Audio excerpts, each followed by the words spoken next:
Florence, the Renaissance, the same city, the same time. Two geniuses. One sought to push the limits of the human mind. The other saw the human body as the language of God.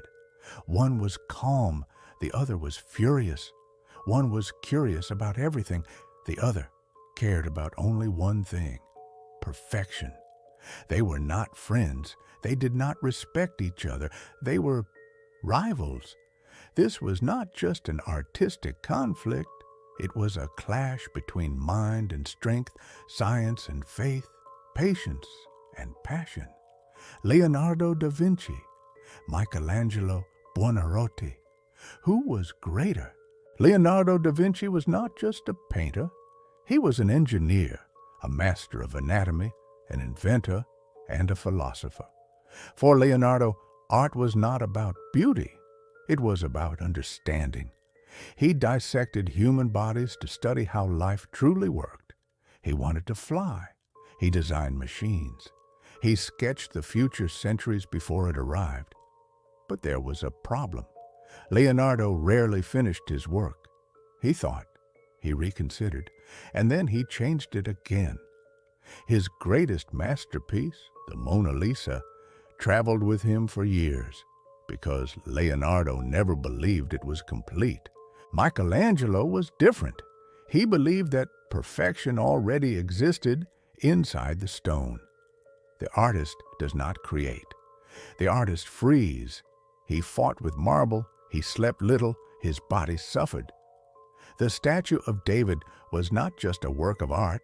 It was strength. It was rage. It was the sculpture of human will.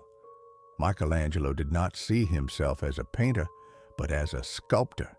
Yet the Pope ordered him to paint the Sistine Chapel.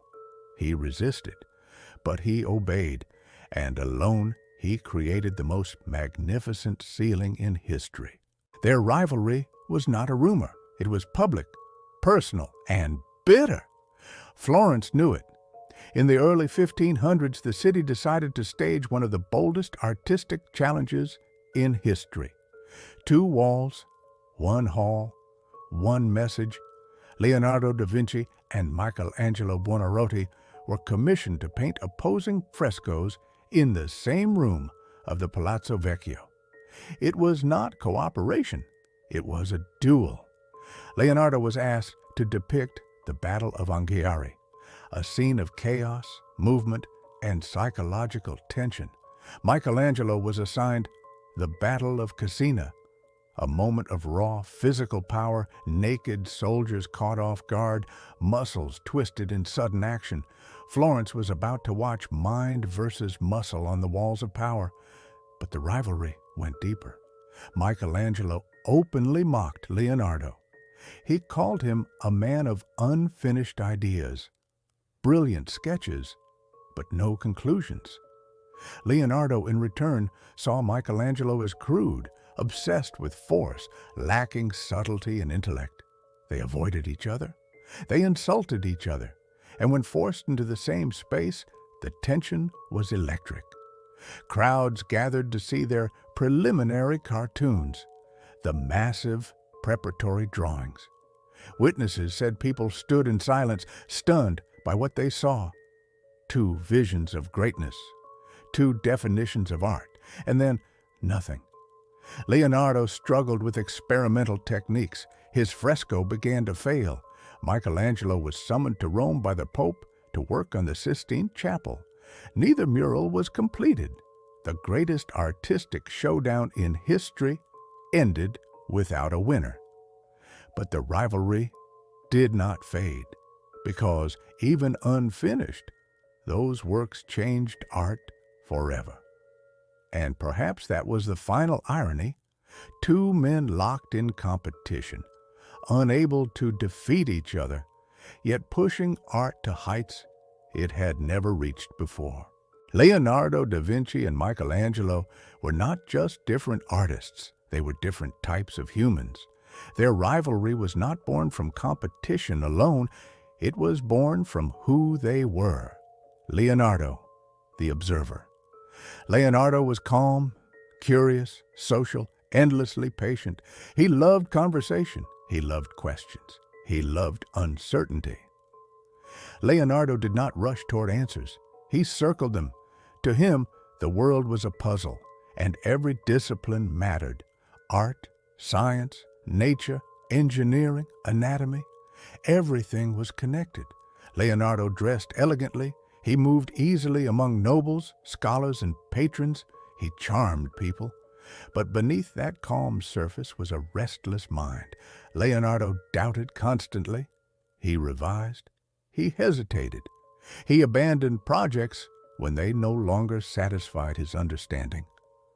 Perfection to Leonardo was something to be approached, never claimed. That is why he left so much unfinished, not from laziness, but from fear of being wrong. Michelangelo, the warrior.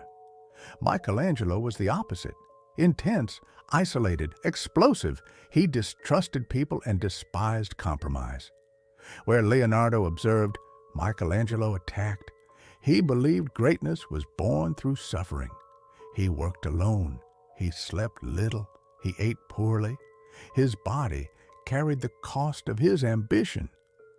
Michelangelo did not doubt himself. He doubted the world.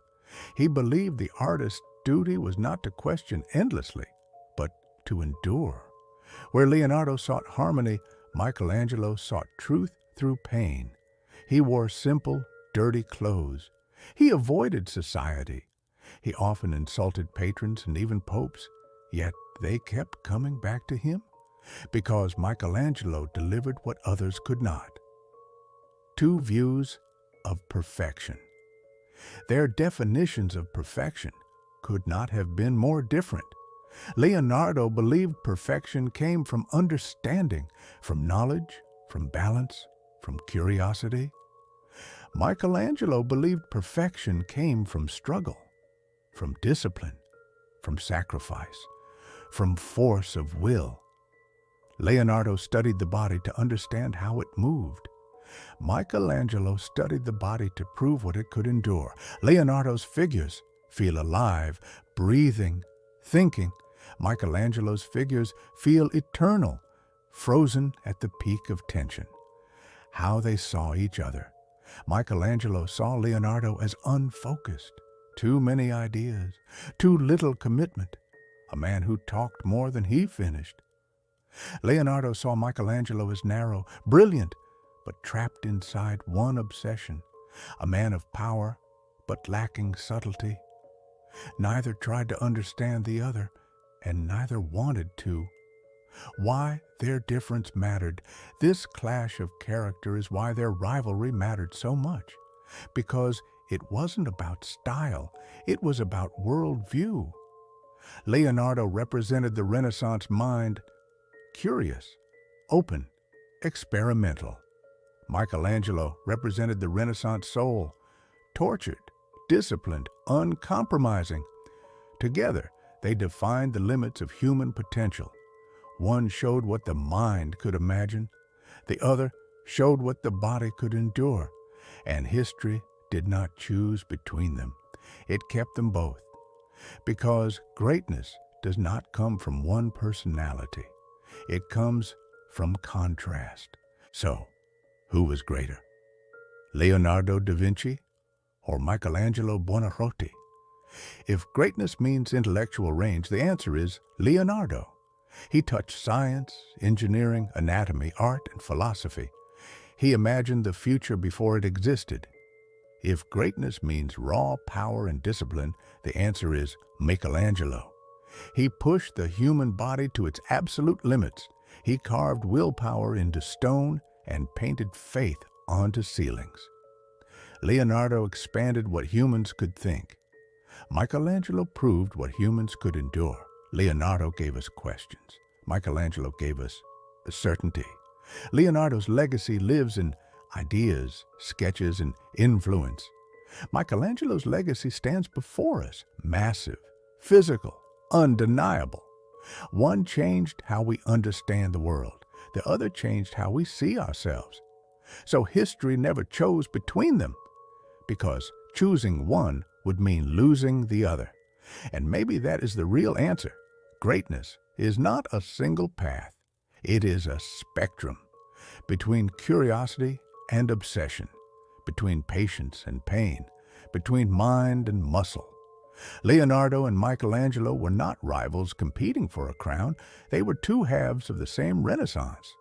And the question was never who was greater, but how great humanity can be when both exist.